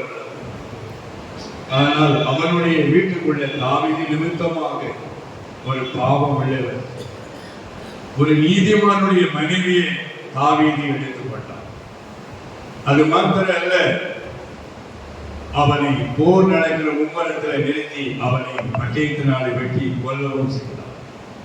ஏன்? அவனை வீட்டுக்கு அனுப்ப எவ்வளவு போராடினான். அவன் சுமக்கிற பிள்ளை உரியாவுக்குள்ளதான் என்பதை மாற்றி அமைக்கும்படியா அவன் கருமட்டேன் என்று சொன்னவுடனே உரிய தலையில போற்றலான்னு போராடி பார்த்தான். நடக்கல. கடைசியா வெட்டி கொள்ள தீர்மானி. நீதிமானாகிய உரியாவின் ரத்தத்தை சிந்தினது கர்த்தருக்கு முன்பாக எரிச்சலை உண்டாக்கி. என்ன நடந்தது? ஆண்டவர் தாவீதுடைய பாவத்தை மன்னித்தார், ஆனால் தண்டித்தார். அவனை தண்டித்தார். அவருடைய பிள்ளைகள் ஒருவரோடு ஒருவர் சயனித்தார். எவ்வளவு பெரிய கொடுமை! எந்த வீட்டுக்குள்ள நடக்க கூடாத ஒரு கொடுமையை அவன் வீட்டுக்குள்ள ஆண்டவன் அனுமதித்தார். அவருடைய பிள்ளைகள் ஒருவரை ஒருவர் சயனித்தார்கள். இந்த செய்தியை கேட்டபோது அவன் துக்கித்து வேதனைப்பட்டு அழுதான். நீ உரியாவின் மனைவியை எடுத்துக்கொண்ட போது இந்த துக்கத்தை நான் சுமந்தேன், அதை இப்பொழுது நீ சுமக்க வேண்டும். பாவத்தை மன்னித்தார், ஆனால் தண்டித்தார். அது மாத்திரம் அவனுடைய மறுமனையாட்டிகள் அப்சலோம் எல்லோரும் பார்க்கும்படியாக அவர்களை நிர்வாணப்படுத்தினார். தாவீதின் வீட்டுக்குள்ளே எத்தனை கேவலமான காரியங்களை தேவன் அனுமதித்தார் பாருங்கள். சிங்காசனத்தை கொடுத்தவர், அவனை உயர்த்தினவர், ஆனால் கஞ்சாடையாய் விடுகிறவர் அல்ல. அவர் பட்சிக்கிற அக்கினி சபையை பரிசுத்தப்படுத்த ஆண்டவர் இன்றைக்கு நம் மத்தியில் இறங்கி வந்திருக்கிறார். இன்று நீங்கள் உங்களை ஒப்புக் கொடுப்பீர்களா? நிச்சயமாக ஆண்டவர் உங்களுடைய பாவங்களை மன்னித்து உங்களை ஆசீர்வதிக்க அவர் போதுமானவர். நம்ம எல்லாரும் எழுந்து நிற்கலாம். ஆமென், அல்லேலூயா. ஆமென், ஆமென், ஆமென், ஆமென். இயேசுவே உமக்கு ஸ்தோத்திரம். ஆமென், அல்லேலூயா. நல்ல சத்தத்தை உயர்த்தி வெட்கப்படாமல் ஜெபம் பண்ணுங்க. கண்ணீரோடு கூட ஜெபம் பண்ணுங்க. அவர் தங்கத்தை கேட்கல, அவர் பணத்தை கேட்கல, உங்க இருதயத்துல இடத்தை கேட்கிறாரு. இது நான் உண்டாக்கின இடம், நான் உண்டாக்கின இருதயம். மகளே, உன் இருதயத்துக்குள்ள நான் வரணும். இன்றைக்கு வழிதளத்தில் மூழ்கி போய் கிடைக்கிற மகளே, வழிதளத்தில் மூழ்கி இருக்கிற மகனே, இயேசு இன்னைக்கு உள்ள வீட்டெடுக்க வந்திருக்கிறார். கொஞ்சம் சத்தத்தை உயர்த்தி ஜெபிக்கல. நம்ம ஒரு பாரம்பரிய திருச்சபையில நிக்கல, நாம் ஒரு ஆவிக்குரிய திருச்சபையில நிக்கிறோம். வெட்கப்படாம சத்தத்தை உயர்த்தி ஜெபிங்க. நீங்க ஜெபிக்கிற சத்தம் உங்க காதுல விழட்டும். நீங்க ஜெபிக்கிற சத்தம் உங்க காதுல விழட்டும். இன்னைக்கு கர்த்தர் சபையை சுத்திகரிக்க வந்திருக்கிறார். ஆமென், ஆமென், ஆமென். ஹalleluya. சபை என்னுடைய தேவன் தம்முடைய சுய ரத்தத்தினால சம்பாதித்த சபை. இது என்னுடைய சபை. கர்த்தர் சொல்லுகிறார், இது என் சபை. நான் இன்னைக்கு என் சபையை புடப்படணும். இன்னைக்கு நான் சுத்திகரிக்கணும். ஹalleluya. இப்போ உங்க இருதயம் மூடி இருந்தா நீங்க தண்டனைக்கு ஒப்பு கொடுக்கப்படுவீங்க. வேதனைகள் உங்க வாழ்க்கையில வரும். ஆனா இன்றைக்கு நீங்கள் உணர்வடைந்து மனம் திரும்பினா ஆண்டவர் 1000 தலைமுறைக்கு அவர் இரக்கம் செய்வேன் என்று சொல்லுகிறார். உங்க பாவத்திற்காக ஒரு சொட்டு கண்ணீரை காணிக்க முடியுமா? காணிக்க முடியுமா? காணிக்க முடியுமா? ஆமென், ஹalleluya. வெறும் ஜெபத்தை பார்க்காதவர் வரல. உள்ளம் உடைந்து நொறுங்கி, உள்ளம் உடைந்து நொறுங்கி ஒரு சொட்டு கண்ணீரை காணி கேட்க முடியுமா? கண்ணீரை காணி கேட்க முடியுமா? நல்ல சத்தத்தை உயர்த்தி சகோதரி வெக்கப்படாம நல்ல சத்தத்தை உயர்த்தி ஆமென், ஆமென், ஆமென், ஆமென், ஆமென், ஆமென், ஆமென், ஆமென். தகப்பனே, தகப்பனே, தகப்பனே, சபைக்காக ரத்தத்தை வழிந்தவரே, ஜீவனை கொடுத்த ஆண்டவரே, நீர்கள் மத்தியில எனக்கு வந்திருக்கிறதற்காக நன்றி ஆண்டவரே. நீர்கள் மத்தியில எனக்கு வந்திருக்கிறதற்காக நன்றி தகப்பனே. என் மக்கள் செய்த பாவங்களை எல்லாம்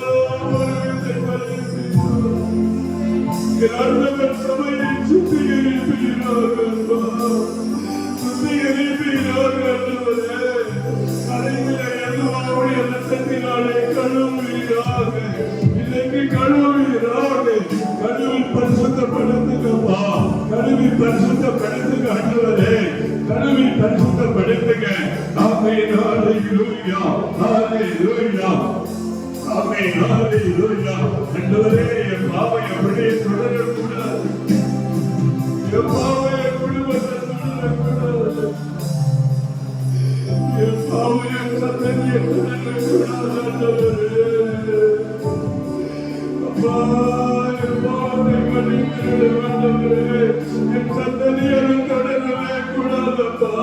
அது தொடரவே கூடாது. என் பிள்ளைகளை ஆண்டவரே உடைய கோபம் சந்திக்க கூடாது. என் பிள்ளைகளுக்கு உடைய இறக்கம் வேணும், உடைய கிருபை வேணும். என்னை மன்னித்து விடும், என்னை மன்னித்து விடும், என்னை மன்னித்து விடும் ஆண்டவரே. என்னை மன்னித்து விடும் ஆண்டவரே. என்னை மன்னித்து விடும், மன்னித்து விடும், என்னை மன்னித்து விடும். ஆமா காமாதரா நீ மன்னரகமா. இயேசுவின் ரத்தம் ஊற்றப்படுகிறது. ஒவ்வொரு சிரசிலும் ஊற்றப்படுகிறது. இயேசுவின் ரத்தம் ஊற்றப்படுகிறது, ஊற்றப்படுகிறது. சத்தத்தை உயர்த்துங்க, சத்தத்தை உயர்த்துங்க. இழந்த அபிஷேகத்தை பெற்று விடுங்க. கரங்களை தட்டி, கரங்களை தட்டி பெற்று விடுங்க. தட்டி கேளுங்க, கேளுங்க. வல்லமை இறங்கும் வரை, அபிஷேகம் நிரப்பும் வரை விட்டு விடாதீங்க. கேளுங்க. இது உங்க நேரம், இது உங்க நேரம். அவர்களுக்கு மீது மனதிருக்கப்பட்டு இறங்கி வருகிற நேரம். இன்னும் இன்னும் இன்னும் இன்னும் இன்னும் இன்னும் சத்தத்தை உயர்த்தி, சத்தத்தை உயர்த்தி, சத்தத்தை உயர்த்தி.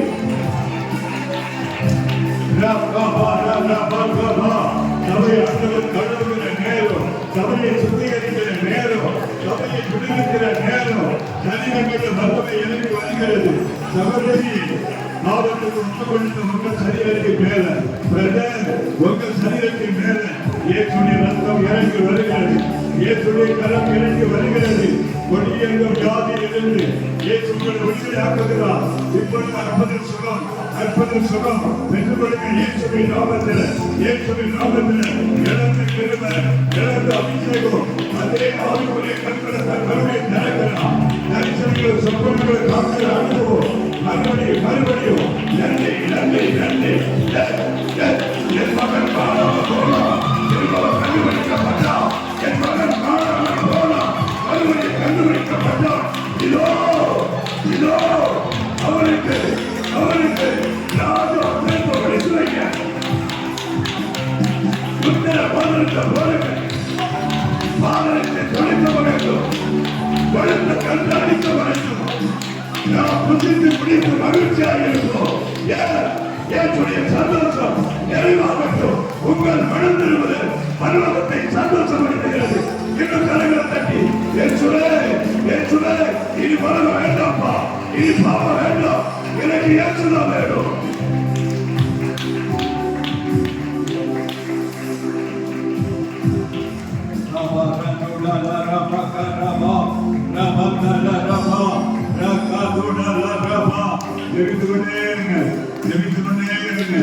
தீமை ஆண்டவர் நன்மையா மாற்றக்கூடிய நேரம்.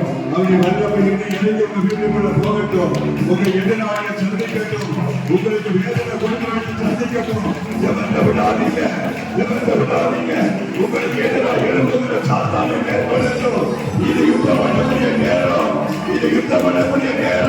அவர் உங்களுக்காக செங்கடலை பழக்கிறார்.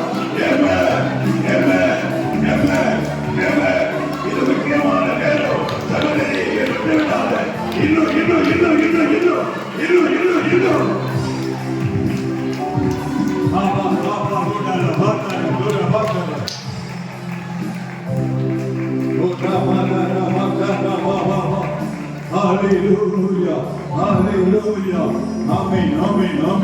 கண்ணீரை காணிக்காக்கலாம். ஆண்டவரே நான் நேசிக்கிறேன்.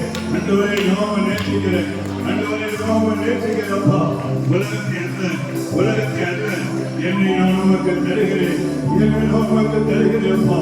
நன்றி.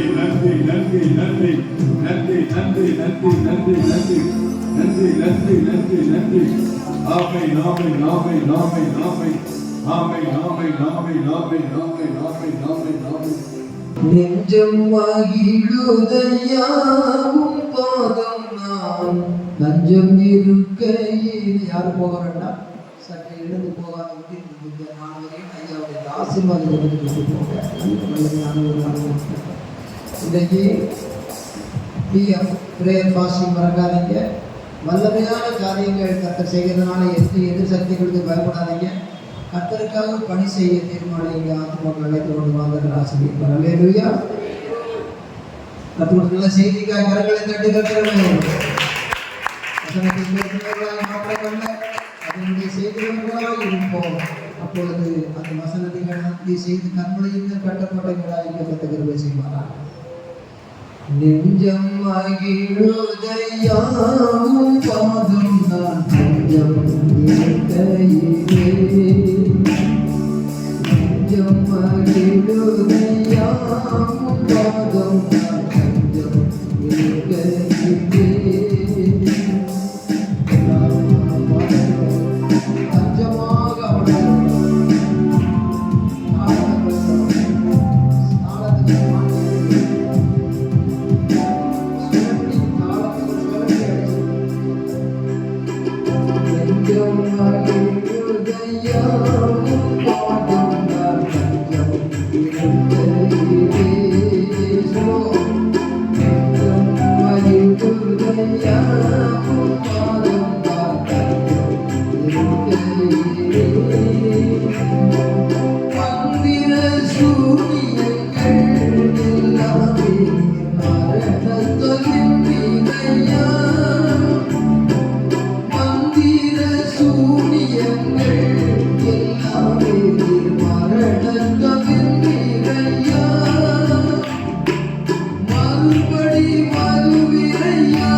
சத்துருக்களை மேற்கொள்ளும்படியாக கிருபையை நீ கொடுத்து அவர்கள் வாசஸ்தலங்களை கர்த்தர் ஆசீர்வதித்து அவர்கள் கைகளின் பிரயாசங்களை அபரிமிதமாய் ஆசீர்வதித்து உடைய பிள்ளைகள் எதிர்பார்த்திருக்கிற நன்மைகளை கர்த்தர் கொடுத்து இயேசுவே சத்துருக்களுக்கு முன்பாக உடைய பிள்ளைகளின் தலைகளை உயர்த்தும்படியாகவும் ஆண்டவரே இந்த தேசத்திலே ஆண்டவரே இந்த பட்டணத்திலே உடைய பிள்ளைகள் பல்கி பெருகும்படியாக இயேசுவே உடைய பிள்ளைகளை உடைய நாமத்தை சொல்லி நான் அபரிமிதமாய் ஆசீர்வதிக்கிறேன். சகல ஞானத்தினால் பிள்ளைகளை நிரப்பதியாக, மனிதர்கள் தயவினால் நிரப்பதியாக ஆண்டவரே உயர்ந்த இடங்களில் நம்முடைய பிள்ளைகள் ஏறி இருக்கும்படிக்கு கர்த்தர் செய்யுங்க.